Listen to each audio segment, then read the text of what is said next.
4 മസാല കഞ്ഞി വേണം നമ്മളെ സിയാബാഗാക്ക്. കൊണ്ടാക്കാം കൊടുത്തോട്ടെ. വ്യാഴാഴ്ചല്ലേ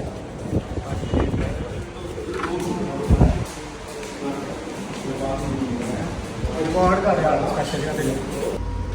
അന്ന് നല്ല മുള്ളങ്കിന്റെ സാമ്പാറുണ്ട്, സാധാ കുറുമുണ്ട്, ഗ്രീൻ പീസിന്റെ മസാല ഉണ്ട്, ആ കഞ്ഞിക്ക് പറ്റിയ ചിക്കൻ റോസ്റ്റ് ഉണ്ടല്ലേ, പിന്നെ ഒന്ന് ഡാൽമലായി ഉണ്ട് അല്ലേ, പിന്നെ പന്നീറിന്റെ ചില്ലി ഉണ്ട്, പിന്നെ വെണ്ടക്കൻ്റെ ഒരു കറി ഉണ്ട് കേട്ടോ, കടായി വെണ്ടി അറിയാം നല്ല അറിയാം. പിന്നെ മേത്തി പനീർ ബട്ടർ, പനീറും അതൊക്കെ ഇട്ടാണ്ട് അടിപൊളി വെളുത്ത വൈറ്റ് വലിയ എരിവൊന്നും ഇല്ലാത്ത അടിപൊളി കറിയാണ്. പിന്നെ വെജിറ്റബിൾ ജിഞ്ചർ ഇഞ്ചിയൊക്കെ ഇട്ടാണ്ട് നല്ല അടിപൊളി കറി. പിന്നെ ഇതിപ്പോൾ ഞാൻ പറയണ്ടല്ലോ, നമ്മൾ മാസ്റ്റർ പീസ് ഗോബി മഞ്ചൂരിയനാണ് കേട്ടോ. ദോശ ഗോബി മസാല ദോശയാണ്. പിന്നെ മൈസൂർ മസാല, ബട്ടർ മസാല, ചീസ് മസാല ഒക്കെ ഉണ്ട്. ഇഡ്ഡലി വട, കട്ട് ഇഡ്ഡലി, ബട്ടർ ഇഡ്ഡലി, പൊടി ഇഡ്ഡലി ഒക്കെ ഉണ്ട്. ചപ്പാത്തി, വെള്ളപ്പടിയപ്പം, പൊറാട്ട എല്ലാം ഉണ്ട്. അപ്പോൾ ഒന്ന് മസാല കഞ്ഞി, നല്ല ചപ്പാത്തി കറികളും ഡിന്നർ താലി ഒക്കെ ഉണ്ട്. അപ്പോൾ ആരാധനയ്ക്ക് എല്ലാവരും പേര് കേട്ടോ, മിസ്സാക്കണ്ട.